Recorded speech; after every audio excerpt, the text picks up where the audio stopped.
এখন যারা দায়িত্বে আছেন, আমরা আশা করব খুব তাড়াতাড়ি রাষ্ট্রের যে সমস্ত জায়গাগুলো সংস্কার করা দরকার, একেবারে টপ টু বটম, বিশেষ করে 1628 জন এই মানুষগুলো যারা মেন দায়িত্বে ছিল জালেমের সহযোগী হিসাবে, এদেরকে এই মুহূর্তে পাল্টানো দরকার। সকাল হতে হতে যেন শুনি প্রজ্ঞাপন জারি হয়ে গেছে নির্বাহী আদেশে, এই 1628 জন মানুষ আর নেই, এখানে নতুন মানুষ এসে চেয়ারে বসেছে। নয়তো শহীদদের রক্তের সাথে এখনো পর্যন্ত ন্যায় বিচার হচ্ছে না। তারা জীবন পর্যন্ত দিয়ে গেল, আপনি টের পেয়েছেন? উনি মনে করছেন নাকি যে শহীদ আবু সাঈদের জীবনের কোনো মূল্য ছিল না তার কাছে? আমি গিয়েছিলাম কয়েকদিন আগে রংপুরে, ওর বাবা বলছিল যে ও ছোটবেলা থেকে এরকম প্রতিবাদী, শিবিরের সাথী ছিল, ছোটবেলা থেকেই প্রতিবাদ করতো কোনো অন্যায় দেখলে। তো এইটাই তো ইসলামের আসল কাজ, অন্যায় যেখানে প্রতিবাদ সেখানে।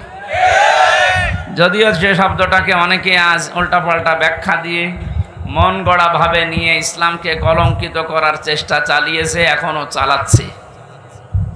জেলখানায় বহু মানুষ এরকম কিছু আছে উগ্র, হয়তো 5-7 জন, কিন্তু 93-94 জনই সব ভালো মানুষকে ধরে নিয়ে ওরা আন্দাজে নাম দিয়ে বিদেশের মানুষকে এটা দেখাতে চেয়েছে যে এই দেশে জঙ্গি আছে।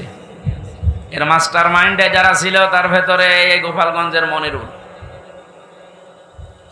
আমি নাম ধরে বলছি কারণ আমি নিজে ছিলাম, তো আমি দেখেছি, আমার নামও দিয়েছি। অথচ জঙ্গির কোনো বিষয় আমি কিচ্ছু জানি না। গত 4-5 দিন আগে আমার মামলা আদালত থেকে ঢিসমিস করে দিয়েছে। তাহলে মাঝখান থেকে আমার জীবনে 3টা বছর আপনি কেড়ে নিলেন কোন কারণে? আয়না ঘরে রেখে মাটির নিচে নিয়ে জেলখানায় নিয়ে 3টা বছর শেষ করে দিলেন। এখন যেহেতু প্রমাণ হয়েছে যে না আমার কোনো দোষ নেই, আমি নির্দোষ, আমার মোবাইল থেকে শুরু করে গ্রামের বাড়ি পর্যন্ত তন্ন তন্ন করে খুঁজেছে যে কিছু সম্পৃক্ততা পাওয়া যায় কিনা, না পাইনি। খালাস দিয়ে দিলে একেবারে বেকসুর আদালত থেকে। আমি মনে হয় একথা আমার মনে হচ্ছিল প্রাঙ্গণে দাঁড়িয়ে আদালতে, যে আমি জিজ্ঞাসা করি মাননীয় আদালত, আপনি এখন জামিন দিয়ে দিলেন, অথচ এই মামলাটা 3 বছর আপনার কাছে আসতেছে, একবারও জামিন দেননি। বলতো হয়তো এসে জামিন দেব কি করে, আমার হাত বাঁধা ছিল। এখন যেহেতু হাত খুলে গেছে, আপনি দিয়েছেন, আমরা চাই এদেশে 1628টা চেয়ার, মেন চেয়ার আছে, এ চেয়ারে যারা আছে তাদেরও হাত খুলে দেওয়া হোক। আর এগুলো খুলে দিতে হলে এই জালেমদের দোসর যারা ছিল এরাও আর একটা জালেম। এই জন্য আমি একজনের নাম বললাম, এই মনিরুল কাউন্টার টেররিজমের দায়িত্বে থেকে হাজার হাজার মানুষকে এদেশের মাটি থেকে এই জঙ্গির ট্যাগ দিয়ে তার জীবনটাই নষ্ট করে দিয়েছে। আমি রিমান্ডে দেখেছি মাটির নিচে বহু মানুষ, তাদের কান্নার আওয়াজ শোনা যেত। 7 তলায় যখন নিয়ে যেত ওই সমস্ত জায়গায়ও দেখতাম কেউ 5 মাস 6 মাস 2 বছর 5 বছর করে আছে, দুনিয়ার কেউ জানি না। শুধু এইটা না, বাংলাদেশের বহু জায়গায় এরকম আয়না ঘর যেগুলো বানিয়েছিল জালেমেরা, এখানে যদি আরো কেউ থাকে অতি দ্রুত তাদের ছেড়ে দেওয়া হোক। হয়তো অনেকে আর নেই বেঁচে।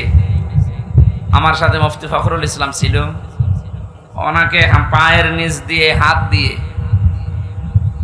সামনে রড ছিল, রডের সাথে দিয়ে হ্যান্ডকাপ দিয়ে লাগিয়ে রাখতো 24 ঘন্টা। মানে আমাকে আজকে এসেছিল আপনাদের ফরিদপুর শহরে সকালে, মুফতি ফখরুল ইসলাম হেফাজত ইসলামের নেতা, ওনার বাড়ি নোয়াখালী হাতিয়া, ভালো মানুষ, বহুদিন ছিলাম ওনার সাথে। মাঝে মাঝে বলতো, হামজা ভাই আমার জীবনে সবচাইতে আশা আকাঙ্ক্ষা এইটা ছিল, ওরা যদি আমাকে একটু শুইতে দিত। শুয়ে থাকা যে কত বড় নিয়ামত আমি ওই কয়দিন টের পেয়েছি। এমনিতেই হাতে পাপে বেঁধে রাখলে তো ঘুমানো যায়, পায়ের ভেতর দিয়ে সামনে রডের সাথে ওই কলে হাত লাগিয়ে তালা লাগিয়ে দিত। টয়লেটের জন্য মানুষ 1-1.5 মিনিট সময় দিত। নামাজ কালাম ওসব ইশারা, কখন জোহর হয় কখন ফজর হয় ও নিজেও জানে না, জিজ্ঞাসা করলে গালি দেয়। এইরকম শয়তান মার্কা মানুষকে পাহারায় রাখত। এই জন্য দেশকে জঙ্গি আছে এই ধোয়া তুলে যে মানুষগুলো দায়িত্ব পালন করেছে, যদিও তাদেরকে অব্যাহতি দিয়েছে চাকরি থেকে, চাকরি না, ওদেরকেও এরকম জায়গায় বছরের পর বছর রাখা লাগবে।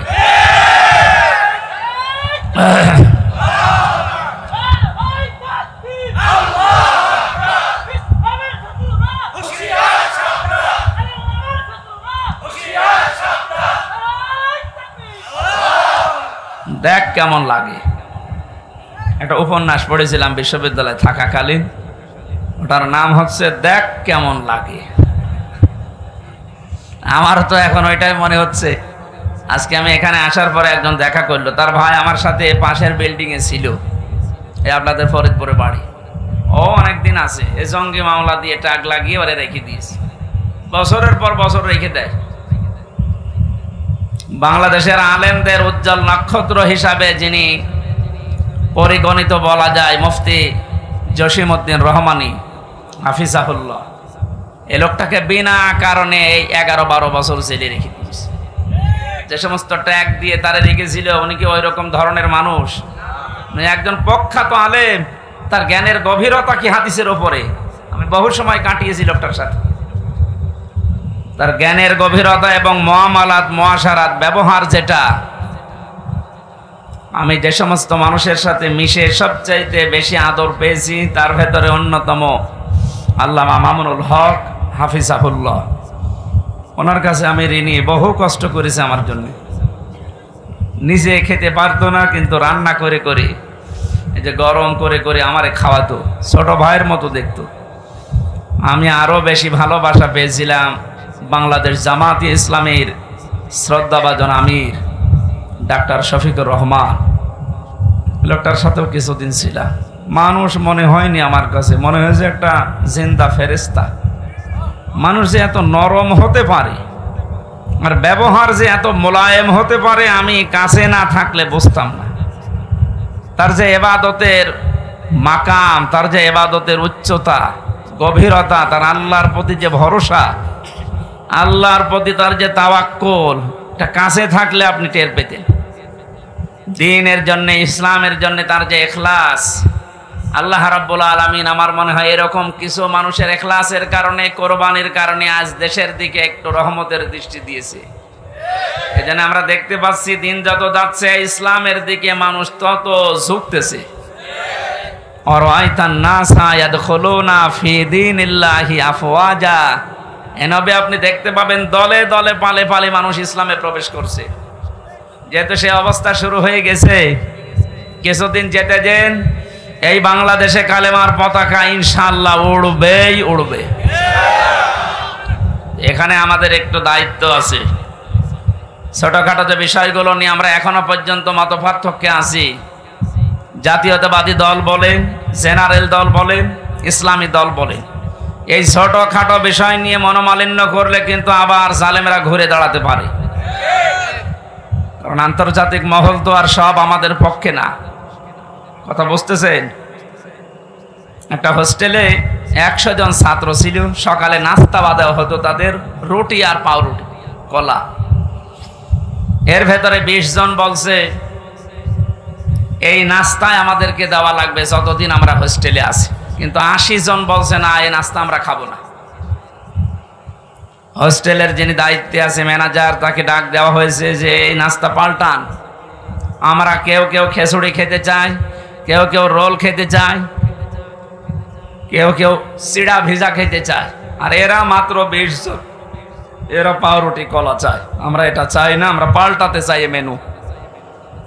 হোস্টেলের ম্যানেজার বলছে ঠিক আছে, তাহলে ভোট দেওয়া হোক। ভোট আরম্ভ হয়ে গেল, কে ভোট বেশি পায় সেইটা চালু হবে। 20 জন তো ঠিক আছে নাকি?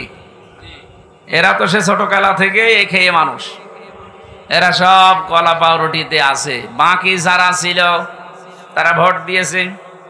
রোলের পক্ষে হয়তো 18টা, খেচুড়ির পক্ষে 15টা, চিড়া ভেজার পক্ষে 12টা। এভাবে ভাগ করতে করতে দেখা গেল যে না, 20 যে 20ই বেশি আছে। অথচ 20-এর তুলনায় মানুষ ছিল কয়টা বলেন না কেন? 80। তা আমি যেটা বোঝানোর জন্য উদাহরণটা নিয়ে আসলাম, বলেন আপনি বাস্তবতা এখন এই পর্যায়ে পৌঁছিয়েছে। আমরা টুপিওয়ালা মানুষ বলতে শুধু না, এদেশে আমরা যারা স্বাধীনতা চাই, এতদিন স্বাধীনতার নামে আমরা পরাধীন ছিলাম। সত্যিই যদি আমরা স্বাধীন হতে চাই, আল্লাহর বিধান ছাড়া স্বাধীন হওয়া সম্ভব না। যেভাবে চলছে এভাবে যদি চলতে থাকে, আগামীতে কিছুদিন পরে যদি আবার যাদেরকে আমরা বলছি যে না আপনারা আসেন, ওরা এসে এদের চাইতেও ভয়ঙ্কর হবে, যতদিন পর্যন্ত কোরআনে কারিম সংসদে না যাবে। কথা বোঝাতে পেরেছি? সুতরাং আমাদের টুপিওয়ালা মানুষ বলেন, ইসলামে সাই দেয় মানুষ বলেন, সে জাতীয়তাবাদী যাই বলেন, দেশকে যারা ভালোবাসে এইরকম মানুষের সংখ্যা ৮০টা, আর বাকি ওই ২০টা। ওরা এতদিন যা চেয়েছে ওই ২০টা তাই চাচ্ছে। কথা বুঝতেছেন? এতদিন যা যা করেছে ওই ২০টা ওইটাই চাচ্ছে, কিন্তু আমরা ৮০টা তো ওইটা চাই না। কারণ আমরা নিজেদের ভেতরে যদি ভাগাভাগি করে, কেউ খেচুড়ি, কেউ রোলমল, এই সমস্ত জিনিস নিয়ে ২০টা পর্যন্ত যেতে না পারি, তাহলে কিয়ামতের আগে কিন্তু এটা পাল্টানো সম্ভব না। এই রুটি পাউরুটি, রুটি আর কলা যদি আমরা পাল্টাতে চাই, ৮০ জনকে আমাদের ছোটখাটো বিভেদ ভুলে সব খেচুড়িতে ভোট দেওয়া লাগবে। হ্যাঁ, কথা বলছেন? যদি এবার ভুল করেন ওই ২০টা কিন্তু আবার আসবে। আল্লাহ আমাদেরকে বোঝার তৌফিক, উদাহরণ থেকে এখন নেওয়ার তৌফিক দান করুন, বলে না আমি। সম্মানিত ভাইরা, শাহাদত এটা খুব গুরুত্বপূর্ণ একটা বিষয়। ৫ তারিখের আগ পর্যন্ত, আগস্টের, আমি কুষ্টিয়া বাংলাদেশ জামাত ইসলামের কুষ্টিয়া জেলা শাখার উদ্যোগে কিছুদিন আগে আলেমদের একটা সমাবেশ করেছিল, ৫৫০ আলেমকে নিয়ে, সব ঘরানার। আজকে ফরিদপুরে হয়েছে প্রায় ৭৫০ আলেম, সব ঘরানার আলেম এক জায়গায় এসেছিল। মুফতি ফখরুল ইসলাম কওমি মাদ্রাসার মহাতামিম, উনিও এসেছিলেন। জামাতে ইসলামের বাংলাদেশের হামিদুর রহমান আজাদ, কেন্দ্রীয় সেক্রেটারি সহকারী, উনিও এসেছিলেন। ভারপ্রাপ্ত সেক্রেটারি যিনি ছিলেন মাওলানা এটিএম মাসুম, উনিও এসেছিলেন। মাওলানা কামরুল ইসলাম সাইদ আনসারি, আপনাদের পাশের জেলা ফরিদপুর মাদারীপুরে বাড়ি। এই সমস্ত মানুষগুলোর কথা শুনছিলাম, আমি নিজেও ৫-৭ মিনিট কথা বলেছিলাম।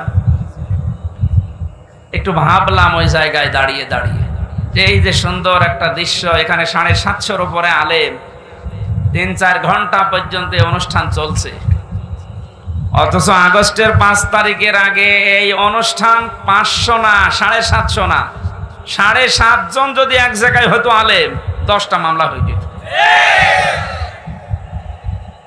এটা বানিয়ে বললাম না, এইটাই ঠিক। কোন জায়গা থেকে কোথায় এসেছি আমরা, আপনি টের পাচ্ছেন? জালেমরা মনে করেছিল আরামে আছি, শান্তিতে আছি, আল্লাহ মনে হয় আমাদেরকে ভালোবেসেই রেখেছে। আমার যখন 11 সালে গ্রেফতার করেছিল ওসির বাড়ি গোপালগঞ্জে, আমার প্রথমে থানায় নিয়ে, মসজিদ থেকে জুমার নামাজ পড়ে কেবল বের হয়েছি সিঁড়িতে, আমার এসে গ্রেফতার করে নিয়ে চলে গেল। কি অপরাধ আমার? অথচ থানায় চলে। কি বলবেন তো? আপনি সুদের বিরুদ্ধে কথা বলেন কেন? এ কথা কি আমি বলি না আল্লাহ বলে? সুদের বিরুদ্ধে বক্তব্য কার? আমি তো শুধু অ্যাডভার্টাইজ করিস, আর ওই দায়িত্বই তো আমার। আমি অ্যাডভার্টাইজ না করলে আমার খবর হবে না। বিভিন্ন রকমের দোষ চাপিয়ে দিলে যে শিবির করে, শিবিরের রক কেটে বেড়ায় আন্দাজে। এই যে আমার বন্ধু পেছনে বসে আছে মাওলানা আবু তালেব, আমার অনার্স মাস্টার্স ওনার সাথে একসাথে ছিল বিশ্ববিদ্যালয়ে আল কোরআনে। জিজ্ঞেস করেন তো আমি জীবনে কোনোদিন অ্যাক্টিভ হয়ে মিছিল মিটিংয়ে গেছি? আন্দাজে একটা এক লাগিয়ে দিলেন আপনি। আমারে বলে শিবিরের কেন্দ্রীয় লিডার। আরে শয়তান, শিবিরের কেন্দ্রীয় লিডার বুঝিস? এই জেনারেল দলের মতো নাকি একবার লাফ দিয়ে হঠাৎ করে ঘুম থেকে ভেঙে দেখছে সভাপতি? কত কাঠখড়ি পোড়ানো লাগে, সমর্থক হওয়া লাগে, কর্মী হওয়া লাগে, সাথী হওয়া লাগে, সদস্য হওয়া লাগে, এরপরও পদ চাইলে পাবেন না। এই রকম দৃশ্যগুলো পার করে কেন্দ্রীয় লিডার তো দূরের কথা, ভাবাও যায় না।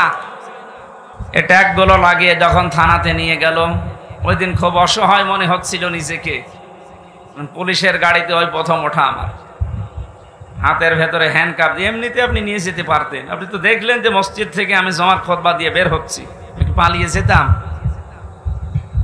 দুই হাতের ভেতরে হ্যান্ডকাপ লাগিয়ে মনে হচ্ছে কি বড় জিনিস ধরেছে, অথচ কিছুই না। থানায় নিয়ে আমারে বলছে, হুজুর কুলিল্লাহুম্মা মালিকাল মুলকি তুতিল মুলকা মান তাশা। এই আয়াতের মানে কি? আল্লাহ যাকে চায় ক্ষমতা দেয়, যাকে চায় নামিয়ে দেয়। আমারে বলছে তাহলে প্রধানমন্ত্রী শেখ হাসিনাকে আল্লাহ দিয়েছে, এই তো জাগা মতো হাত দিয়েছে, যাতে মাতাল হলো তাহলে ঠিক আছে, বাড়ি ওই জায়গায়। তো আমার একটা আয়াত ওই সময় মনে পড়ে গেল, সূরা আলে ইমরানের 178 নম্বর আয়াতটা। আল্লাহ পাক বলেন, আলা ইয়াহসাবান্নাল্লাযীনা কাফারু আন্নামা নুমলি লাহুম খায়রুল লিআনফুসিহিম ইন্নামা নুমলি লাহুম লিয়াজদাদু ইসমা ওয়া লাহুম আযাবুম মুহিন। আল্লাহ পাক বলেন, হে নবী, কাফেরেরা কিন্তু ধারণা করে তাদেরকে আল্লাহ যে নিয়ামতগুলো দিয়েছে, ক্ষমতা, টাকা পয়সা, প্রভাব প্রতিপত্তি, এগুলো মনে হয় তাদের কল্যাণের জন্য ভালোবেসে দিয়েছে। না, ওদেরকে এই ক্ষমতা, টাকা পয়সা, অর্থ সম্পদ, বিত্ত বৈভব দেওয়ার পেছনে আল্লাহর উদ্দেশ্য আছে। এগুলো পেয়ে কাফেররা এমন এমন কাজ করছে যে ওদের পাপের বোঝা যেন পরিপূর্ণ হয়ে যায়। এই 15.5-16 বছরে এ জালেমদের পাপের বোঝা এত বেশি ভারী হয়ে গেছে, লিয়াজদাদু ইসমা, বৃদ্ধি হতে হতে পাপের বোঝা এমন জায়গায় পৌঁছিয়েছে, আপনি যদি বাস্তবতা দেখতেন তাহলে টের পেতেন যারা কোথায় পৌঁছিয়েছে। পৃথিবী থমকে দাঁড়িয়েছে আয়না ঘরের এই দৃশ্যগুলো দেখে, অথচ নিজে আমি দেখে এসেছি কত কঠিন মারাত্মক জায়গা এটা। মাটির উপরের ঘরেই মানুষ তালাবদ্ধ হয়ে থাকতে পারে না, আর মাটির নিচে কোনো আলো বাতাস নেই। এটা কি কবর নাকি সে নিজেও জানে না। 24টা ঘন্টা তালা লাগানো, এদিকে 2.5 হাত, এদিকে 1.5 হাত, এতটুকু জায়গায় সামনে একটা টয়লেট দেওয়া। জালেমদের এত দিন অত্যাচার, জুলুম, নির্যাতন করার পরও মন নরম হয় নাই। আর এখন মাঝে মাঝে ভিডিও বার্তা পাঠায় যে আমার দোষ কি, যে মানুষ আমারে তাড়িয়ে দিল। কোনো দোষ পাননি, এদিকে আসে, আপনার দোষ দেখাচ্ছে।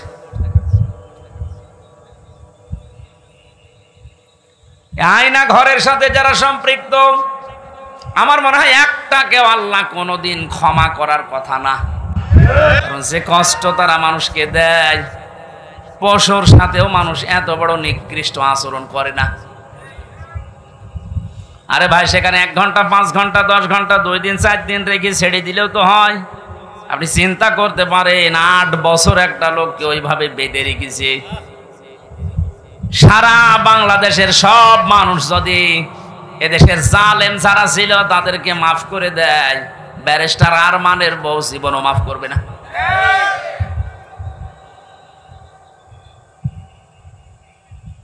আর আপনি এখনো পর্যন্ত জালেমের সাফাই গান, এখনো পর্যন্ত জালেমের পক্ষে স্ট্যাটাস দেন, তাদের পক্ষে কথা বলেন, আপনার বিবেকের উপরে কুকুরে পোশাক করিস।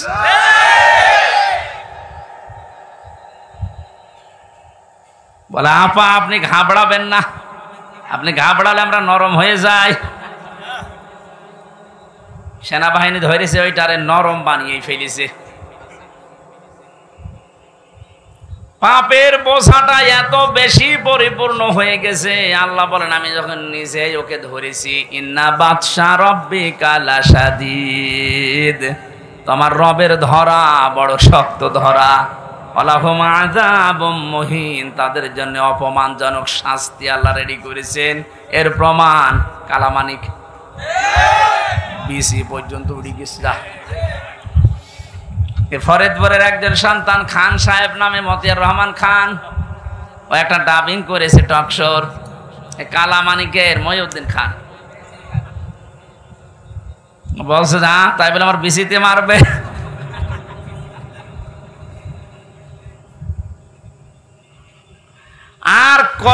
অপমান করবে আল্লাহ আপনারে।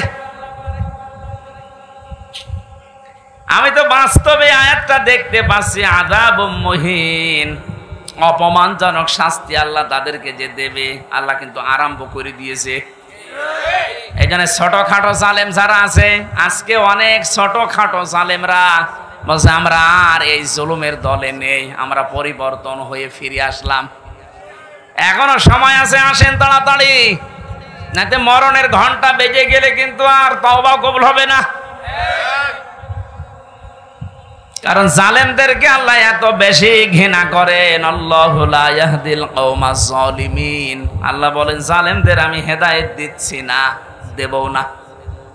ইয়াহদি এটা মজারে বর্তমান, ভবিষ্যৎ, প্রেজেন্ট, ফিউচার।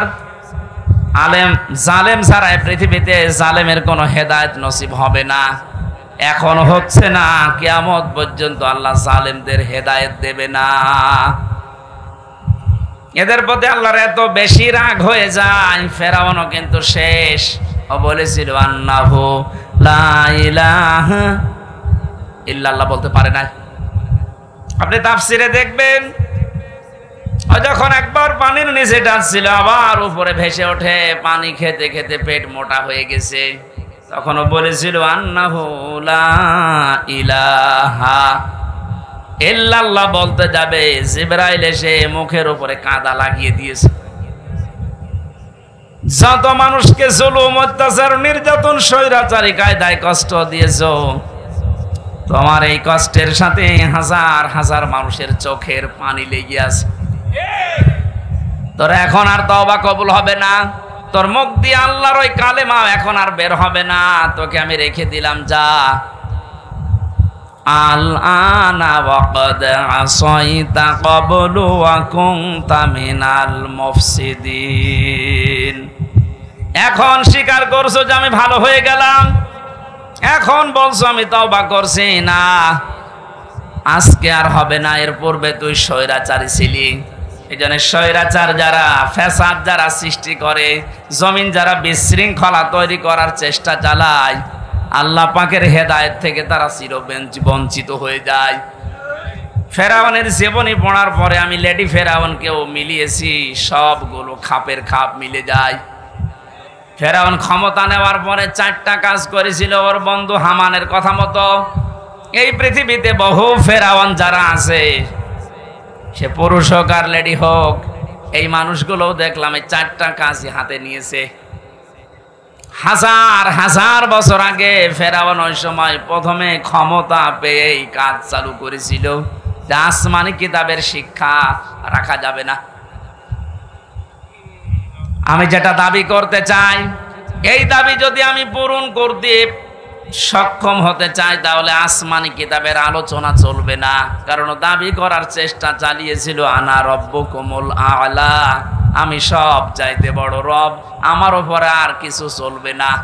ওটা নয় আরবিতে বলেছিল, এটা মাতৃভাষায় বাংলাতে অনেকেই বলছে আমার উপরে আর কেউ নেই, বেশি ঝামেলা করবা সব বন্ধ করে দেব, এরকম কথা বলতো না? কথা বলেন না কেন? এই কথাটা আপনি আরবি করেন তো, ফেরাউনের কথার সাথে পুরো মিলে যায়। প্রথমেই হাত দিয়েছিল শিক্ষা ব্যবস্থায়, আসমানি কিতাবের শিক্ষা থাকবে না। এই 15.5 বছরের ভেতরে এমন জায়গায় আমরা দেখলাম আসমানি কিতাবের শিক্ষা প্রায় পুরাপুরি মিটিয়ে ফেলেছে। গত পরশুদিন দেখলাম মাদ্রাসা ইসলাম শিক্ষা পড়াচ্ছে এক হিন্দু। চিন্তা করতে পারে কোথায় পৌঁছিয়েছে? মাদ্রাসা ইসলাম শিক্ষা যদি একটা হিন্দু পড়ায়, বাকিগুলোর অবস্থা কি? দেশটা কোথায় পৌঁছিয়েছে যে জাতীয় মসজিদের ইমাম পর্যন্ত পালিয়েছে।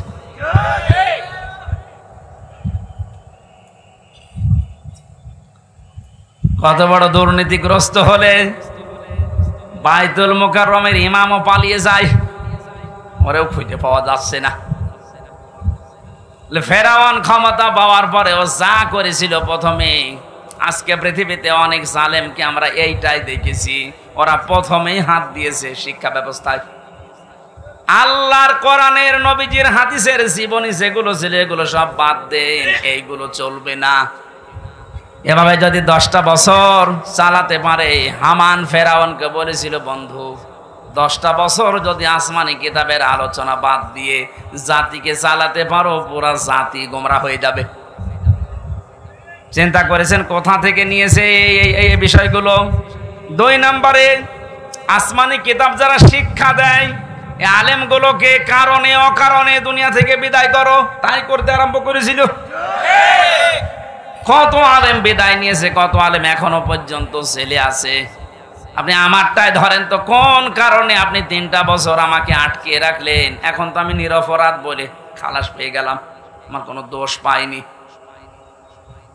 তাহলে আমার তো উচিত হবে, যারা আমার মামলার রায় যে মাদারীপুরের এই লোকটা সহ যত মানুষ আমার মামলার সাথে জড়িত, প্রত্যেককে এখন উল্টা করে বিনা কারণে একটা মানুষকে কষ্ট দিলেন, আপনাদেরকেও মামলা দিয়ে এভাবে কষ্ট দেওয়া লাগবে। ফরিদপুরের যে ছেলেটা জঙ্গি মামলায় আন্দাজে আটকে রেখেছে, তার ভাই কিছুক্ষণ আগে আমারে বলছিল, হুজুর এই কথাটা তুলে ধরেন, সারা বাংলাদেশে জানান। শুধু আমার ভাইয়ের মতো না, হাজারো মানুষ যারা বিনা কারণে মিথ্যা মামলা নিয়ে জেলে আছে, 2 বছর 5 বছর 10 বছর। এই ছেলেটা শুনলাম প্রায় 9-10 বছর জেলে আছে এখন। আপনাদের এলাকায় বাড়ি, হ্যাঁ, এই জন্য ভাতিজা, তার বড় ভাই সে ফরিদপুরে বাড়ি, ফরিদ আমার সামনে বিল্ডিং এ ছিল, মাঝে মাঝে হাত মারত। উনি আমাকে যেটা বলেছে আমি ওইটা বলেছি বহু জায়গায়, এখনো বলছি, যে রেকর্ড হচ্ছে। এই দেশে 1 লাখের উপরে মানুষ এখন জেলখানায় আছে। আমার মনে হয় 100 জনের প্রায় 70 জনই কিছু জানি না। আমি যেটা দেখেছিলাম নিজে, একটা কিচ্ছু জানে না, প্রতিহিংসার বশবর্তী হয়ে ক্ষমতার অপব্যবহার করে মানুষের কাছ থেকে অবৈধভাবে টাকা ইনকাম করার জন্য ওরা এই কাজগুলো করেছে। আমার বাড়ি থেকে নিয়ে এসেছে, আমি 2 তলার উপরে ঘুমাচ্ছিলাম, আমার ওখান থেকে নিয়ে এসে অমুক জায়গা থেকে ওনারা গ্রেপ্তার করেছে, অথচ পুরা মিথ্যা কথা। আমার মামলায় লিখে লিখে দিয়েছে ওনারে পেয়েছি অমুক জায়গায়, অথচ নিয়ে আসলো বাড়ি থেকে। আমার বাড়ির প্রায় 150-200 মানুষ, সব সাক্ষী। এমন এমন মানুষকে সাক্ষী বানিয়েছে, জীবনে তাদের নাম শোনা দূরের কথা, কোনোদিন চোখেও দেখি নাই। আন্দাজে তারা সাক্ষী দেবে বলে আমার বিশ্বাস হয় না, কারণ তাদের আমিও চিনি না, তারাও আমাকে চিনি না। ধরার পরেই বেকার বেকার আমার বাবাকে বলছে 10 লাখ টাকা দেন, নাই তো 50টা মামলা দেব আপনার ছেলের নামে। কোথায় পৌঁছিয়েছিল দেখেছেন? দেশটা মগের মূল্য বানিয়ে ফেলেছে। আমার বাবা তো গ্রাম্য মানুষ, ভয়ে রিমান্ডের যে নাম শুনেছে যে পিটাবে, শেষ পর্যন্ত 8 লাখ টাকা দিয়ে দিয়েছে। এই মামলা যেদিন খারিজ হয়ে গেল, ওই দিন আমি কল দিয়েছিলাম মামলার আয়ুকে। আমি এতদিন ওরে স্যার বলতাম, ও এখন উল্টো করে আমারে স্যার বলছে, যে হুজুর কান্নাকাটি করছিল, হুজুর মাফ করে দিন। কিসের মাফ? আগে ওই 10 লাখ টাকা ফেরত দে।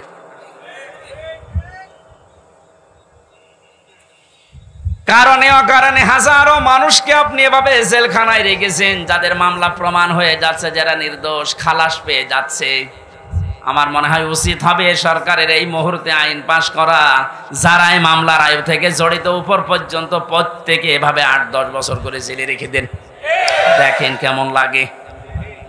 একটা মানুষ যদি পরিবারের যে মেন, সে যদি জেলে থাকে, তার পরিবারটা সে শুধু নষ্ট হয় না, তার পরিবারও শেষ। আমার 2টা মেয়ে, আমার স্ত্রী, আমার মা বাবা, আর তো কেউ নেই। আমার বাবা বৃদ্ধ, আমি নিজে শুধু ইনকাম করার মতো আমার একটা ব্যবসা ছিল কাপড়ের, সেটাও ধ্বংস হয়ে গেছে। আপনি সব কিছু নষ্ট করে দিলেন। 3টা বছর কি কষ্ট দিয়েছেন বাড়ির মানুষকে। প্রতি মাসে মাসে জেলখানায় টাকা পাঠাও, মামলার পেছনে খরচ করতে করতে আমার বাবা নিঃস্ব হয়ে গেছে। আর মানুষও যে এত সিটার বাটপার।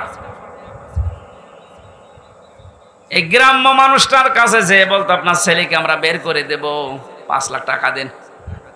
আমাদের জমি বিক্রি করে বলতো, ভাই তাড়াতাড়ি করেন। শেষে 2-1 মাস 3 মাস ঘোরার পরে বলতো, পারলাম না, টাকা ফেরত দেন। টাকা খরচ হয়ে গেছে। এভাবে একটা মামলা 30 বার যদি হাইকোর্টে তোলা হয়, আপনি কত টাকা খরচ হয় হিসাব করেন। এই জন্য বলছি, যারা এভাবে মামলা দিয়েছেন, মিথ্যা মামলা যেগুলো প্রমাণ হচ্ছে না, এরা কিছু জানে না। 2 বছর 5 বছর 10 বছর পরে খালাস পেয়ে যাচ্ছে বেকসুর, তার মানে ওর অপরাধ আপনি পাননি। কথা বলেন না কেন? আদালত কোনো অপরাধ প্রমাণ করতে পারেনি, এই জন্য তো খালাস দিয়েছে। সুতরাং আশা করব যারা এর সাথে জড়িত, এদের বিরুদ্ধে আজ আমরা মামলা দিয়ে এদেরকেও 3 বছর জেল খাটাবো। দেখ, আপনার ছেলে মেয়ে নষ্ট হয়ে যাবে, আপনার বউ নষ্ট হয়ে যাবে। আমান আজমির বউ পর্যন্ত চলে গেছে, অন্য জায়গায় বিয়ে করেছে। আপনি চিন্তা করতে পারেন, কারণ সে তো জানতো না যে আমার স্বামী বেঁচে আছে কিনা, এ মহিলারও কোনো দোষ নেই। কিন্তু ব্যারিস্টার আরমানের স্ত্রীটা 8 বছর পর্যন্ত টিকে ছিল, সেও তো জানতো না আমার স্বামী বেঁচে আছে না মারা গেছে। কত বড় কঠিন হৃদয়ের মানুষ আপনি ছিলেন। আপনি সব জানতেন যে ওকে কোথায় কোথায় রেখেছি। কত কান্নাকাটি করেছে ইলিয়াস আলীর স্ত্রী, তার সন্তান এসে। এত বড় অভিনয় করলেন কি করে? ইলিয়াসের মেয়েটার মাথায় হাত দিয়ে বলছে, তোমার বাবা কোথায় আছে আমি খোঁজ করে দেখবো, অথচ তখন মারা হয়ে গেছে তারে। এইরকম অভিনয় করে আপনি পার পেয়ে গেলেন দুনিয়ার মানুষের সামনে। আমি এই জন্য বলছিলাম, বাংলার 18 কোটি মানুষ আপনাকে মাফ করে দিলেও ব্যারিস্টার আরমানের ইলিয়াস আলীর বউ আপনাকে মাফ করবে না। আমার 3 বছরে আমার বউ আপনাকে মাফ করবে না। আমার ওই ছোট মেয়েটা 1 বছর রেখে গিয়েছিলাম ছেলে, এখন ওর 4 বছর, ও তো আপনারে মাফ করবে না, কারণ ও আমার চিনি না। ও মনে করে এরকম বহু হুজুর বাড়ি আসে, এটা ওই রকম হুজুর। আমি যেদিন জেলখানা থেকে বাড়িতে ঢুকলাম, ওরে কোলে নিয়েছি, আমারে বলছে, হুজুর আমাদের বাড়িতে চলেন। কারণ 3 বছর আমাকে যোগাযোগ বিচ্ছিন্ন রেখেছিল, আমি জানতামই না যে বাইরে আমার কেউ আছে কিনা। এত কঠিন অবস্থা, ও চিনবে কি করে? ওই যে আদালতে প্রিজন ভ্যান ধরে ঝুলেছিল, এটা মনে হয় ভাইরাল হয়েছিল একবার। এই দৃশ্যগুলো দেখে এনএসআইর যিনি প্রধান ছিলেন ওই সময়, গোয়েন্দা বিভাগের যারা দায়িত্বে ছিল, এসবি স্পেশাল ব্রাঞ্চের, তারা পর্যন্ত, ডিআইজি নাফিউল স্যার পর্যন্ত কান্না করেছে যে না, এটা মেনে নেওয়া যায় না। এতটুকু একটা বাচ্চা, 3.5 বছর বয়স, ও প্রিজন ভ্যান ধরে ঝুলে আছে বাবাকে এক নজর দেখার জন্যে। এরপরও আপনার মন গলে নাই। আপনি যদি জানতেন যে অপরাধী, তাহলে তো শাস্তি দিতে পারতেন। আপনি নিজেও জানেন, এমনকি অফিসাররা আমারে বলতো, হুজুর আপনি কিছু করেননি, আমরা জানি। কত বড় শয়তান দেখেছেন? নিজেরা বলতো যে আপনি কিছু জানেন না, আমরা জানি। তারপরও ওরা এই অবস্থাগুলো করেছে। এমনি জেলে দিলে তো হতো, জেলে গেলে সারাদিন ঘোরাফেরা করা যায়, বিশাল এরিয়া। এরকম গ্রামের মতো 3-4 গ্রাম মিলে একটা জেলখানা, কাশিমপুর কারাগার, এরকম 3-4 গ্রাম মিলে 1, 2, 3, 4। এখানে সারাদিন যদি ঘোরাফেরা করেন মনে হবে বাড়ির মতোই আসি। বিকাল 5টার সময় তালা লাগিয়ে দেয়, সকাল 7টায় আবার খুলে দেয়। বিভিন্ন মানুষের সাথে দেখা হয়, জেল খাটা ঝামেলা, খাবারের সমস্যা আছে। কিন্তু আমাদের আর মাওলানা মামুনুল হককে যা করেছে, 24 ঘন্টা ফাঁসির কন্ডেম সেলের ভেতরে তালাবদ্ধ রাখতে।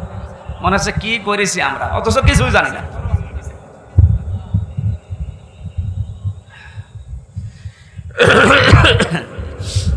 আমি আযাব মুহিনের কথা বলছিলাম।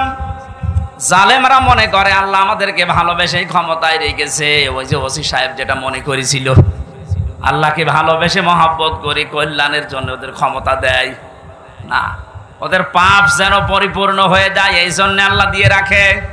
আমার মনে হয় খাপের খাপ এই আয়াতটা ওদের সাথে মিলেও গিয়েছে।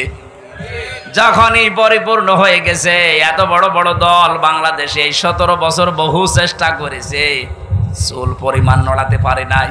অথচ মাত্র কিছু ছাত্র, আমার মনে হয় আল্লাহ এদেরকে আবাবিল পাখির মতো ব্যবহার করেছে।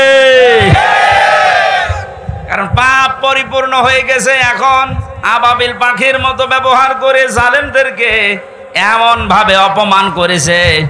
দোয়া করছি মুসাফির অবস্থায়, মাজলুম অবস্থায়, অসুস্থ অবস্থায় বলছি, কারণ জেল থেকে বের হয়ে আমি এখনো পর্যন্ত স্বাভাবিক না। ওরা যা খাওয়াতো আমাদেরকে, বেঁচে থাকা দায়। মাওলানা মামুনুল হক না থাকলে আমি আরো কষ্ট পেতাম। ওনার একটা গরম করার বাটি ছিল, মাঝে মাঝে উনি গরম করে আমাদেরকে খাওয়াতো। তাছাড়া যে খাবার দেয় 10,000 মানুষের খাবার খাওয়া যায়। ডাকাত যারা যায় 27 বছর জেল খাটতেছে। সুইডেন আসলাম কয়েকদিন আগে বের হয়েছে না, এটা সঠিক কিনা? এরপরে ডেন্সার রাসও ছিল গোপালগঞ্জের, ভয়ঙ্কর তাজ ছিল টাঙ্গাইলের, নাসির বের হয়েছে। এই মানুষগুলো আমাদের ওপর দাঁড়ায় ছিল। এদের হ্যাঁ, এরা 27 বছর জেল খেটেছে, কিন্তু একটু আরামে ছিল। ওদের ভিআইপি তো, ওরা ভেতরে থাকার পরও বাইরে ওদের রাজত্ব চলতো। এই কারণে কোনো অভাব ছিল না। এক এক মাসে ওদের 8-10 লাখ 20 লাখ টাকা খরচ, আর আমাদের 20 লাখ 10,000 টাকা বাড়ি থেকে পাঠাতে আমার আব্বা। যেখানে 20 লাখ খরচ করে একটা লোক, সেখানে 10,000 টাকায় হালে পানি নেবে? এখানে কষ্টটা আরো বেশি দিত। টাকা আনতে পারিস না, টাকা আনবো কি করি? আমার কি ওর মতো বাম হাত ডান হাতের ইনকাম আছে? এই কষ্টগুলো দেওয়ার কারণে শেষ পর্যন্ত, তারপরও বলছি, ওনারা যদি ফাঁসির কন্ডেম ছেলে না রেখে আমার শুধু জেলে রাখতো, আমার মনের ভেতরে এত দুঃখ কাজ করতো না। এমন করেছে আমার সহ্যের বাইরে চলে গেছে। আমার মা, বাবা, স্ত্রী আর সন্তান, এদের ছাড়া কাউকে দেখা করতে দেবে না। তাও এরা যদি 3 মাস পরে একবার যেত, 9টা না 10টা গোয়েন্দা বিভাগ থেকে রিপোর্ট লাগবে যে হ্যাঁ এটা মা বাবা। কেন আমি বলে দিচ্ছি যে ছবি দেখে এটা আমার মা বাবা হবে না, 9-10টা গোয়েন্দা বিভাগ খবর নেবে। তার মানে ও খবর নিতে 8-10 ঘন্টা শেষ। কুষ্টিয়া থেকে কাশিমপুর কারাগার গাজীপুরে যাওয়া আসা করতে 7 দিন লাগে। আর আমাদেরকে আত্মীয় স্বজন ওখানে আছে। কি করলেন আপনি বলেন তো? আর এখন বলেন আমি কি করেছি আপনি টের পান না? এখানে জুলুম যারা করেছেন তারা তো আমাদের মামলার আসামি শুধু না, আপনার আল্লাহর মামলার আসামি। ইন্নামাস সাবিলু আলাল্লাযিনা ইয়াজলিমুনা নাস, সূরা শুরার 42 নম্বর আয়াত। আল্লাহ বলেন আমি নিজে জালেমদের বিরুদ্ধে মামলা দেব। তাহলে জালেমরা মামলার আসামি কার? যারা আল্লাহর মামলার আসামি, আপনি তাদের সাপোর্ট করেন না? তো শুধু স্বামী আনার নিচে আল্লাহ তুমি আমাদেরকে যে কষ্ট জালেমদের মাধ্যমে দিয়েছো, আমরাও এখন মুসাফির অবস্থায়, মাজলুম অবস্থায়, অসুস্থ অবস্থায় দোয়া করছি কিয়ামতের আগে যেন জালেম চেয়ারে আর কোনোদিন বসতে না পারে। দরকার হয় গরু ছাগল দিয়ে চলুক, তারপরও কোনো জালেমকে আমরা আর দেখতে চাই না। কথা বলেন ঠিক কিনা? এক জালেম বিদায় নেওয়ার পরে আরো কোনো মানুষ যদি এসে এখানে জুলুম করে, তাদেরও দাঁত ভাঙা জবাবে দেশের মানুষ দেবে ইনশাআল্লাহ। এই জন্য কোনো জালেম যেন জুলুম করার সাহস না পায়, এটা বোঝার তৌফিক আল্লাহ এই দেশের মানুষকে যেন দান করেন, আমিন। দরুদ সালাম পাঠ করার মাধ্যমে আমাদের আজকের আলোচনার বিষয় শান্তির ঘর। কি বললাম? বাংলাদেশটাকে একটা ঘর মনে করেন, এটাকে শান্তি দিয়ে পরিপূর্ণ করার জন্য কি লাগবে? সূরা ইউনূসের এই 25 নম্বর আয়াতে আল্লাহ আমাদেরকে সেটা শুনিয়েছেন। আল্লাহর কথা শুনি আমরা ওইভাবে দেশটা সাজাবো, পুরা দেশটাকে আল্লাহ শান্তি দিয়ে পরিপূর্ণ করে দেবেন ইনশাআল্লাহ। কোরআনে কারীম থেকে পড়ে না, আউযু বিল্লাহি মিনাশ শাইতানির রাজীম, বিসমিল্লাহির রহমানির রহিম, ওয়াল্লাহু ইয়াদউ ইলা দারিস সালাম ওয়া ইয়াহদি মান ইয়াশাউ ইলা সিরাতিন মুস্তাকিম, লিল্লাযীনা আহসানুল হুসনা ওয়া জিয়াদা। আপনাদের কষ্ট হয়ে যাচ্ছে? নিচে কি ভেজা নাকি? একটু খেয়াল করে শুনবেন, আমরা তাফসীর আকারে কথা বলবো ইনশাআল্লাহ। সূরা ইউনূস কোন সূরা? বলেন বলেন। এটা একটা নবীর নাম। কার নাম? মানুষ বিপদে পড়লে একটা দোয়া পড়ে, দোয়ার নাম কি? জালেমরা এমন বিপদে পড়েছে দোয়াও পড়তে পারে না, কারণ আল্লাহ যারে বসিয়েছে তার নাম ইউনুস। ও পড়বে কি করে? দোয়া ইউনুস পড়তে গেলে ওর নাম আসবে। এই জন্য বলছে আমি এমন ঝামেলা আছি, বিপদে পড়ে যে ইউনুস পড়বো সে কায়দাও নেই, যে আসতেছে ওর নাম কি?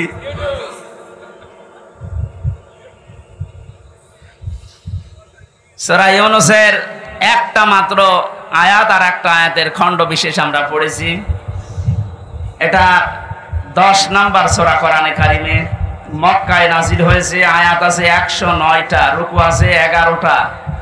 25 নম্বর আর 26 নম্বর আয়াতের প্রথম অংশটা আমার আলোচনার বিষয়। আজকে আমি কোরআন দিয়ে সাজিয়েছি, এটা শান্তির ঘর। কিসের ঘর? ঘরটা যদি শান্তির হয় এ পৃথিবীর মানুষের হায়াত বেড়ে যাবে। এই যে আমরা পুরুষ মানুষ যারা আছি, বাইরের জীবন থেকে যখন সাংসারিক জীবনে আসি, ঘরটা যদি শান্তির ঘর হয়, আল্লাহ পাক আমাদেরকে ওই দোয়াও শিখিয়েছেন যে আমার কাছে এই দোয়াটা করো, রব্বানা হাবলানা মিন আজওয়াজিনা ওয়া যুররিয়াতিনা কুররাতা আয়ুনিন ওয়াজআলনা লিল মুত্তাকিনা ইমামা। আল্লাহ পাক বলেন, বান্দারা আমার কাছে বল, হে আমাদের রব, তুমি আমাদেরকে বউ দাও, সন্তানাদি দাও, এমন সন্তান এমন স্ত্রী আমাদের কপালে তুমি তৈরি করে দাও যেগুলো দেখলে আমাদের চোখ শীতল হয়ে যায়। ফরিদপুরবাসী এমন বউ দরকার যে বউ দেখলে আমাদের চোখ শীতল হয়ে যায়, অন্যদিকে আমাদের মন আর না যায়। বউ শুধু সুন্দরী হলে এটা হবে তা না, বউকে দিনদার হওয়া লাগবে। এই পৃথিবীর ময়দানে যত কর্মে যত কঠিন কাজ আছে, বাইরের জীবনের সব শক্ত কাজগুলো করে যখন মানুষ বাড়িতে আসবে, ঘরে প্রবেশ করার সঙ্গে সঙ্গে স্ত্রীর মাধ্যমে আল্লাহ একটা আলাদা শান্তি পুরুষকে দেবে। আমিন আয়াতিহি আন খালাকাকুম মিন আজওয়াজিকুম লিতাসকুনু ইলাইহা ওয়া জাআলা বাইনাকুম মাওয়াদ্দাতা ওয়া রাহমা। আয়াতের ব্যাখ্যা বিশ্লেষণ এইটাই বলে। এই জন্য মানুষ কাবা শরীফ যখন তাওয়াফ করে, প্রত্যেকটা চক্কর দেওয়ার সময় আমি দেখেছি রুকনি ইয়ামিনি থেকে শুরু করে হজরে আসওয়াদ, এই জায়গাটা পার হওয়ার সময় লক্ষ লক্ষ মানুষেরা পড়তে থাকে রব্বানা আতিনা ফিদ দুনিয়া হাসানা।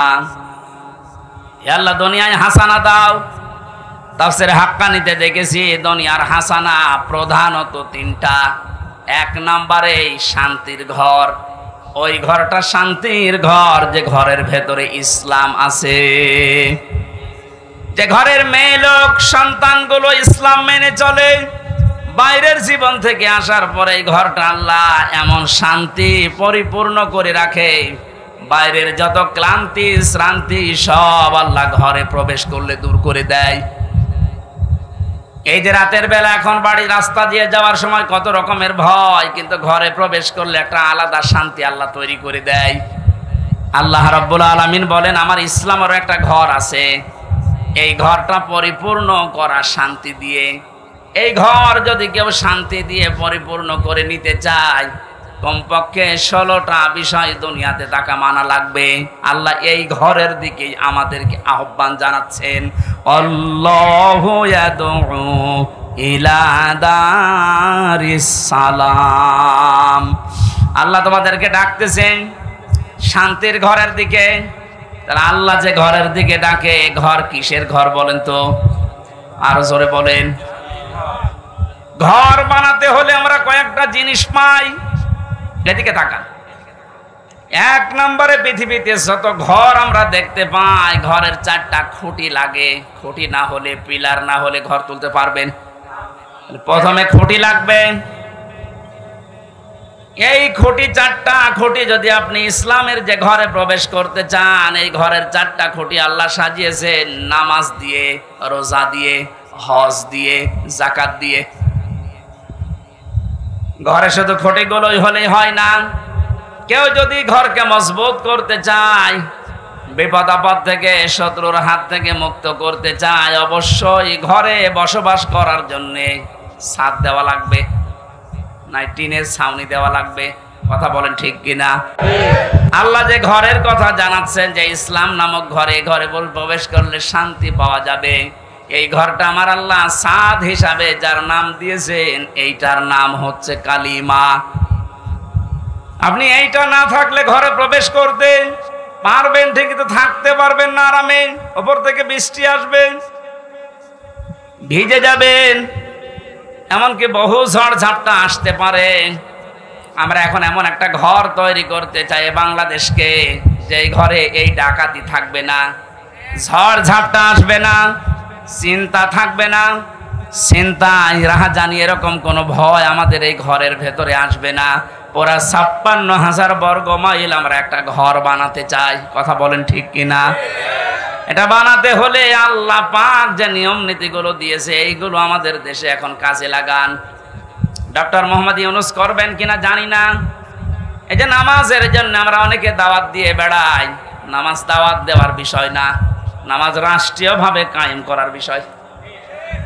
কোরআনে কারীম জানিয়েছে, আল্লাযীনা ইম্মাক্কান্নাহুম ফিল আরদি আকামুস সালাহ ওয়া আতাউস যাকাতা ওয়া আমারু বিল মা'রুফি ওয়া নাহাউ আনিল মুনকার ওয়ালিল্লাহি আকিবাতুল উমুর। আল্লাহ বলেন, আমি কোন মুমিনকে যদি রাষ্ট্র ক্ষমতায় বসাই, ক্ষমতা পাওয়ার পরে তার কাজ হবে নামাজের বিল সমাজে জারি করা। যদিও 1 মাস 2 দিন হয়ে গেল, এখনো পর্যন্ত আমরা এটা পাইনি। তাহলে এমন মানুষকে এখানে পাঠাতে হবে যে মানুষগুলো এসে আল্লাহর কোরআনের এই কথাটা পালন করবে। কথা বলেন না কেন? এটা যদি রাজনীতি মনে করে আপনি চলে যান, আপনার কপালে আগুন লাগবে। এটা হামজা বানাচ্ছে না, আল্লাহ বানিয়ে দিয়েছেন।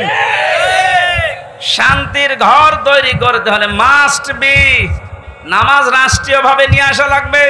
হয়তো আমি দাওয়াতি কাজ করে সলিমদ্দি ভাই নামাজ পড়তে যাই, এভাবে দাওয়াতি কাজ করে কয়জন আসবে? এটা আইন পাশের বিষয়। আল্লাহ এমন একটা শান্তির ঘর তৈরি করে দিতে চান। ঢাকা বিশ্ববিদ্যালয় এখন যিনি ভিসি, উনি ইমামতির যোগ্যতা রাখেন, উনি নিজে ছাত্রদেরকে সাথে নিয়ে নামাজ আদায় করাচ্ছেন। আজকে আমি একটা সিভিল সার্জনের ভিডিও দেখলাম, একটা জেনারেল মানুষ কোরআনে কারীম এমন মধুর কণ্ঠে কারি আব্দুল বাসিতের মতো তেলাওয়াত করছে, জীবনটা জুড়িয়ে যাচ্ছে। আমরা যে বলেছিলাম বাংলাদেশে ১৬২৮ জন মানুষ দায়িত্বে আছে, আমরা সবাই এরকম কোরআনওয়ালা মানুষ চাই। ঢাকা বিশ্ববিদ্যালয়ের ভিসির মতো বাংলাদেশের যত বিশ্ববিদ্যালয় আছে, প্রতিটি বিশ্ববিদ্যালয়ে এরকম ভিসি দেখতে চাই, যারা নিজেরা ছাত্রছাত্রীদেরকে নিয়ে ইমামতি করার যোগ্যতা রাখে। একটা ভিসি যদি ওখানে ইমাম হয়, হলের প্রভোস্ট যিনি যদি ইমাম হয়, তার আন্ডারে যতগুলো মানুষ থাকবে তারা যদি তার ইমামতিতে নামাজ পড়ে, কোনোদিন সিট বাণিজ্য হবে না, খাদ্যের জন্য কোনোদিন বাণিজ্য করা হবে না। 1 মাস 2 দিনের রিপোর্ট আজকে দেখেছেন, শুধুমাত্র জালেমরা বিদায় নেওয়ার কারণে যে সমস্ত হলগুলোতে ভর্তুকি দেওয়া লাগতো, খাবারের সমস্যা ছিল, লস হতো, এই খাবারের হোটেলগুলোর মালিক এখন হলের যারা দায়িত্বে আছে, ওরা বলছে আমাদের আর লস হচ্ছে না। সুবহানাল্লাহ বলতে পারেন না? এতটুকু বৈষম্য দূর করার পরে যদি স্বাভাবিক অবস্থায় ফিরে আসে, এখনো যে জালেমগুলো চেয়ারে বসে আছে এগুলোকে নামান, বিশেষ করে চোপ্পু মিয়াকে। কথা বলছেন এখানে, জালেমদের থাকাকালীন একে নিয়োগ দেওয়া, চোপ্পু মিয়াকে তাড়াতাড়ি নামান। একে দিয়ে কিন্তু মাঝে মাঝে একটা ইস্যু তৈরি করে ক্রু করার চেষ্টা চালাবে জালেমরা, কারণ জালেমরা তো বসে নেই, বিভিন্ন জায়গায় যে ওরা কিন্তু কাজ চালিয়ে যাচ্ছে এখনো। কয়েকদিন আগে আমি সিঙ্গাপুরে গিয়েছিলাম, এখান থেকে যে জালেমরা পালিয়েছে ওখানে আমি জুলুমের বিরুদ্ধে বক্তব্য দেওয়ার কারণে ওই দেশের পররাষ্ট্র মন্ত্রণালয় নালিশ দিয়েছে আমার নামে, বলেছে ওনার দেশে মামলা আছে, আর উনি এসে এদেশে বক্তব্য দিল, ওই দেশে যারা দায়িত্বে আছে ওরা খোঁজ খবর নিয়ে এই 2-3 দিন আগে যেহেতু মামলাটা ডিসমিস হয়ে গেছে, এখন ওরা বিপদে আছে। আরে বেটা, ওরে রাখা আদালত থেকে তো বেকসুর খালাস দিয়েছে, ওর কোনো দোষ নেই, তুই বেকার ওর নামে উল্টা পাল্টা করে আমার কাছে নালিশ দিলি। ও দেশটা তো আমাদের মতো হুসুকে বাঙালি না, ওরা খোঁজ খবর নিয়ে দেখতে পেয়েছে জামিনের অপরাধ। যারা নালিশ দিয়েছে নালিশ পাঠিয়ে এখন থাকার খবর আছে। নিজের পায়ে নিচে কোড়াল মারছেন। বাইরে বসে বসে যে মানুষগুলো ষড়যন্ত্র করছে এদের জন্য একটা কাজ, এই ঝামেলাটা রয়ে গেছে, যেহেতু ওদের নিয়োগ দেওয়া এটা যেন আহ্বান জানাবো খুব তাড়াতাড়ি এই 1628টা চেয়ার থেকে এদেরকে নামিয়ে এতদিন যারা বৈষম্যের শিকার হয়েছে তাদেরকে চেয়ারগুলোতে বসান। এইটার জন্য ছেলেরা জীবন দিয়ে গেছে। কালেমাটা আমাদের যদি সাদ হিসাবে আমরা তৈরি করতে না পারি দেশে, কালেমা মানে কি? লা ইলাহা ইল্লাল্লাহু মুহাম্মাদুর রাসূলুল্লাহ। এটা একটা বাক্য, এটা বাস্তবে যদি আমরা নিয়ে যেতে না পারি, আমাদের যে ঘর বানাবে ঘরটা কিন্তু বসবাসের উপযুক্ত হবে না। ঘর বানিয়ে ছাদ দিলে শুধু চারিদিকে 4টা খুঁটি দিলে হয় না, বেড়া দেওয়া লাগে, ঘরের বেড়া দেওয়া লাগে না, দেওয়াল দেওয়া লাগে। আল্লাহ পাক যে ঘরের দিকে ডাকতেছে, শান্তির ঘর যদি আমরা বানাতে চাই, এ ঘরের বেড়া হিসাবে প্রথমে আপনাকে সৎ কাজগুলো রাষ্ট্রীয়ভাবে জারি করা লাগবে। অন্যায় কাজগুলো এগুলো রাষ্ট্রীয়ভাবে আইন পাশ করে নিষিদ্ধ করা লাগবে। এটা যদি রাষ্ট্রীয়ভাবে নিষিদ্ধ হতো, বাংলাদেশের বহু ব্রিজের এই অবৈধ টোলগুলো বন্ধ হয়ে যেত। এটা বন্ধ হয়েছিল 5 তারিখের পর কিছু কিছু, আবার জালেমারা অনেকে এই বিভিন্ন কায়দা এটা আরম্ভ করছে কিছু মুনাফিকের নাম দিয়ে। আমার কথার অর্থ বোঝেন? অনেক মুনাফিক এখন কিন্তু মাঠে নেমে পড়েছে। অল্প কিছু অত্যাচারের শিকার যারা হয়েছিল তারা এখন সুযোগের সদ্ব্যবহার করছে, আবার ওইগুলো জারি করে আবার বৈষম্য তৈরি করা, আবার সংস্কারকে ধ্বংস করে দিয়ে রাষ্ট্র সংস্কারের জন্য তারা দাবি তুলে জীবন দিয়ে গেল। এখন যদি আমি আবার রাষ্ট্রের ভেতরে ভেজাল বাঁধান, আপনাকে এবার আমাদের সংস্কার করা লাগবে। যেন আমরা বেড়া দিতে চাই, এমন বেড়া যে বেড়া থাকলে কোনোদিন বেড়া টপকিয়ে ঘরের মানুষকে আক্রমণ করতে পারবে না বাইরের লোক। সৎ কাজের আদেশগুলো এটা সোনা মধু করার বিষয় না, এটা আইন পাশের বিষয়। সামাজিক জীবন ঠিক করা লাগবে চালানা হিসাবে। ঘরের চালানা লাগে, ভেন্টিলেটর লাগে। পারিবারিক জীবন ঠিক করা লাগবে এই ঘরকে মজবুত করার জন্য। পারিবারিক জীবন ঠিক করার সেই সর্বপ্রথম যেখান থেকে বিয়ে করে মানুষ শুরু করে ওখান থেকে ইসলামকে নিয়ে যান। বাংলাদেশে বহু জায়গায় বিবাহের ক্ষেত্রে দেখা যায় হারাম কাজ দিয়ে বিয়ে আরম্ভ হচ্ছে। অনেক ছেলে তার বাবাকে সহ দেখতে যায় মেয়ে। কোথায় পেয়েছেন এটা? ওই মেয়েটাকে আপনি বিবাহ করবেন, আপনার জন্য দেখা যায় যাচ্ছে একবার, আপনার বাবার জন্য দেখা যায় যাচ্ছে বিয়ের আগে। এই কথা বলেন না কেন? বিয়ের আগে যে আপনি তাকে দিয়ে দেখাচ্ছেন, এটা হারাম দিয়ে শুরু করছেন। অনেকে আবার দোলা ভাই নিয়ে যায়। এই যে পারিবারিক জীবনের যে বেড়াটা, যে জ্বালানাটা আমরা নষ্ট করে ফেলেছি আজ। এই জন্য মায়েদের পেটে এখন আর আব্দুল কাদের জেলানি আসে না। এক কথা বলছে না কেন? আসলে আজকেও কত মানুষ দোয়া চাচ্ছিল। আমি দিনের বেলা আজকে মাহফিল ছিল আমার মাগুরা শ্রীপুরে, কত মানুষ ছোট ছোট বাচ্চা নিয়ে এসে দোয়া চাচ্ছে। দোয়া করেন ছেলে যেন আব্দুল কাদের জেলানি হয়, অমুক হয়। আব্দুল কাদের জেলানি ছেলে এমনি হবে? আব্দুল কাদের জেলানি যে মায়ের পেটে এসেছিল, ওই মায়ের পেটের দিকে তাকান আর আপনার স্ত্রীর পেটের দিকে তাকান। এর পেট তো পরিমনির চাইতে খারাপ। এক কথা বলেন? সারা দেশের মানুষ দেখা শেষ, আর আব্দুল কাদের জেলানির মায়ের পেট তো ওইরকমই ছিল। ওনার জীবনী পড়তে গিয়ে পেয়েছি, মাকে একদিন জিজ্ঞাসা করছে, মা আমাকে পেটে রাখা অবস্থায় তুমি কোনো হারাম কাজ করেছিলে? মা তো মন খারাপ করে ফেলিস, ডাক দিয়ে বলে, সন্তান আমার কি বললি? তোকে পেটে নিয়ে কোনো হারাম কাজ করবো মানে? হ্যাঁ, আমার মনে হয় তুমি আমার পেটে নিয়ে কোনো হারাম কাজ করেছিলে, নয়তো আমি যা পড়ি আমার কোনো পড়া মনে থাকতে চাই না। মা বলছে, বাবারে প্রশ্ন যখন করলি, তোকে পেটে নিয়ে কোনো হারাম কাজ করেছি বলে আমার মনে হয় না, তবে একটা কথা আমার মনে আছে, আমার পেটে যখন তোর বয়স 9 মাস, কয় মাস, তোকে নিয়ে আমি বেড়াতে গিয়েছিলাম তোর নানির বাড়ি, উঠানের উপরে দেখলাম কিছু আচার রোদে শুকাতে দিয়েছে, ওইটা আমি তুলে খেয়ে ফেলেছিলাম। পরবর্তীতে জানলাম যে ওটা পাশের বাড়ির একজন রোদে শুকাতে দিয়েছে। ও বাবা আব্দুল কাদের, মানুষের জিনিস আমি না বলে খেয়েছি, আর এটা হচ্ছে চুরি। এটা কি? কারো জিনিস না বলে খাওয়া, না বলে নেওয়া, এর নাম চুরি। এর নাম কি? আরো জোরে বলেন। যেহেতু আমি চুরি করে ফেলেছি, ওই হারাম মালের প্রভাব তোর মেধার উপরে পড়েছে, এই কারণে তোর পড়া মনে থাকে না। ফরিদপুরের মা বোনেরা, আপনারা আছেন কিনা আমি জানি না, আপনার পেটে আব্দুল কাদের জেলানি, ফাতেমাতুজ জোহরা এমনি আসবে। তার সন্তান পেটে রাখা অবস্থায় মানুষের জিনিস না বলে খাওয়ার কারণে তাও ভুল করে মনে করেছিল আমার নিজের মায়েরটা। এই কারণে যদি মেধার উপরে সন্তানের প্রভাব পড়ে, আর আপনারা আমাদেরকে পেটে নিয়েছে যারা, ওরা কত কিছু না বলে খেয়ে হজম করে ফেলে।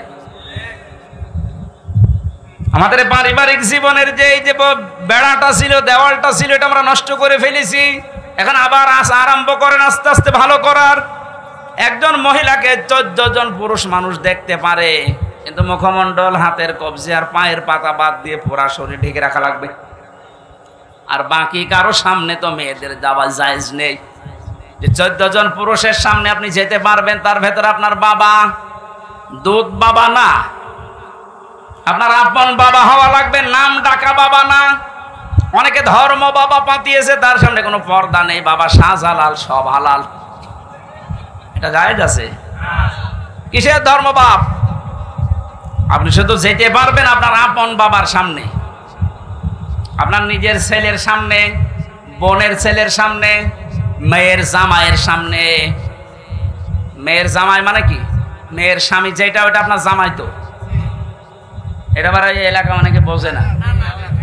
চট্টগ্রামে আবার ও স্বামীকে বলে জামাই, আর এক ভেজাল। এই জন্য বলছি, মেয়ের যেটা স্বামী ওইটা তো আপনার জামাই হয় সম্পর্কে, তার সাথে আপনি দেখা করতে পারবেন শাশুড়ি হিসাবে, কিন্তু মুখমণ্ডল, হাতের কবজি, পায়ের পাতা, এ পুরা শরীর ঢেকে রাখা লাগবে। মাথার চুল নিজের মেয়ের স্বামী ওই জামাইকে দেখানো যায়জ নেই। কিন্তু অনেক শাশুড়ি চুলে শ্যাম্পু করে দেখায় যে বাবাজি। শেষ পর্যন্ত অনেক শাশুড়িকে নিয়ে জামাই যে পালিয়ে গেছে, এ বাংলাদেশে নেই। আমাদের এ বেড়া এমন নড়বড়ে হয়ে গেছে, এ বেড়া দিয়েছে এসে ঢুকে পড়ে। এ বেড়ায় শান্তি আসবে? শুধু এ দেওয়ালগুলো না, বেড়াগুলো না, এরপর আবার জালানা আছে। এই জালানাগুলোর নাম আল্লাহর কোরআনে আমি বিভিন্ন জায়গা থেকে মিলিয়ে পেয়েছি। অর্থনীতির জালানা লাগানো লাগবে, সাংস্কৃতিক জ্বালানো লাগানো লাগবে। আর সাংস্কৃতিক জগৎটার জ্বালানা আমরা এমন ভাবে খুলে দিয়েছি, ভারতের আগ্রাসন, আকাশ সংস্কৃতির নামে এমন এমন কিছু আসে। এখন শুনলাম যে নাকি ভারতের এই 36টা চ্যানেলের অনেকগুলো চ্যানেল বন্ধ হয়েছে। আমি জানি না, এটা আইন পাশ করে এই মুহূর্তে বন্ধ করে দেওয়া দরকার। কোনো শিক্ষা নেই এই চ্যানেলগুলোতে, বিশেষ করে স্টার জলসা, স্টার প্লাস, যে প্লাস, যে বাংলা, কি শেখেন এখান থেকে? শুধু তালাতালি করা আর এর কথা ওর কাছে লাগানো। ডক্টর মোহাম্মদ ইউনুস একটা নবীর নাম, এরপর আবার মোহাম্মদ, দুইটা। আপনি ডক্টর মানুষ, অনেক শিক্ষিত মানুষ, আশা করব বাংলার জনগণ আশা করে আছে 96% মুসলমান। আপনি তাড়াতাড়ি আইন পাশ করে ভারতের এই 36টা চ্যানেল বন্ধ করে দিন। কারণ ভারতের এত বড় দেশে বাংলাদেশের একটা চ্যানেলও চলে না। একটা চ্যানেল চলতো তাও আংশিক, এটিএন বাংলা, বাকি একটাও চলে না। আমি তো বহুদিন ভারতে থাকতাম, অথচ 36টা চ্যানেল চলছে এই দেশে। তাও শিক্ষামূলক কিছু দেখলে দেখা যায়, সব আকাশ সংস্কৃতির নামে এমন এমন কিছু দেখায়, আমার মনে হয় বাবা আর মেয়ে এক জায়গায় বসে দেখলে দুইজনে অজ্ঞান হয়ে যাবে। এ কথা বলছে না কেন? তাহলে এই জ্বালানাটা, এই যে সাংস্কৃতিক জগতের জ্বালানা, অর্থনীতির জ্বালানা, সামাজিক জীবনের জ্বালানা, এই জ্বালানাগুলো ঠিক করার দরকার না? এ নেওয়া লাগবে কোরআন থেকে, সব ঔষধ এখানে দেওয়া আছে। অনুনাজ্জিলু মিনাল কোরআনি মা হুয়া শিফাউ ওয়া রাহমাতুল লিল মুমিনিন। এ কোরআন নাযিল করার ধারাবাহিকতা এমন এমন বিধান আমি দিয়েছি যেটা মুমিনদের রোগ মুক্তির কারণ হবে। এই সমস্ত বিষয়গুলো যেহেতু রোগ দিয়ে ভরা, এই জ্বালানাগুলো ভেন্টিলেটর লাগে, এগুলো আমরা ঠিক করব। এগুলো মুআমালাত মুআশারাত, মানুষের সাথে কথা বলতে হলেও আপনি বাইরে থেকে কথা বলবেন, যখন হাসি মুখে বলবেন। মোবাইলে যখন কথা বলবেন এমন নরম ভাষায় বলা লাগবে যেন এক একটা কথায় সাদগা দেওয়ার মতো সওয়াব হয়। এই বিষয়গুলো দিয়ে যদি আমরা ঘর, জালানা, দরজা, আকাশে যে ছাদ, টিনের ছাদ হোক আর এমনিতে চুনসুরকির ছাদ হোক, এই ছাদগুলো যদি কোরআনের আয়াতগুলো দিয়ে, হাদিসগুলো দিয়ে আমরা বানাতে পারি, এইরকম বাংলাদেশের ৫৬,০০০ বর্গ মাইলের ঘরে ঢুকলে আপনি আসলেই শান্তি পাবেন। আল্লাহু ইয়াহদি মাইয়াশাউ ইলা সিরাতিম মুস্তাকিম। আল্লাহ যাকে ইচ্ছা তাকে সরল পথের দিশা দেন। আমরা যদি এভাবে ঘরে প্রবেশ করতে পারি হেদায়েতের সহকারে, লিল্লাযিনা আহসানুল হুসনা ওয়া জিয়াদা, আল্লাহ যদি জিয়াদাতুন না দিত, এখানে দুই পেশ আছে। এ তানবিনের অর্থ পেয়েছি আমি তাফসিরে ফি জিলালিল কোরআনে। মুফাসসির লিখেছেন যারা ভালো কাজ করে তাদের উত্তম কিছু আমার আল্লাহ রেখে দিয়েছে, এবং তার চাইতেও বেশি এবং ধারাবাহিক ভাবে। এখানে আরবি গ্রামার যারা বোঝে, তাফসির পড়ে, ওনারা জানবেন শুধু জিয়াদা এরকম আল্লাহ দিলে আল্লাহর নিয়ামতটা থেমে যেত। আল্লাহ যেহেতু জিয়াদাতুন দিয়েছেন, আল্লাহ রাব্বুল আলামিন এরকম শান্তির ঘর তৈরি করে যারা সত্যি প্রবেশ করতে পারবে, যারা হেদায়েত সহকারে দুনিয়ার জীবনটা শেষ করতে পারবে, এদের যে নিয়ামত আল্লাহ দেবেন এটা শুধু শেষ না, এটা অব্যাহত থাকবে। এবং সর্বশেষ নিয়ামতের নাম হচ্ছে আল্লাহর সাক্ষাৎ। আল্লাহ এটা দিয়ে যেন আমাদের ধন্য করেন, আমিন, আল্লাহুম্মা আমিন।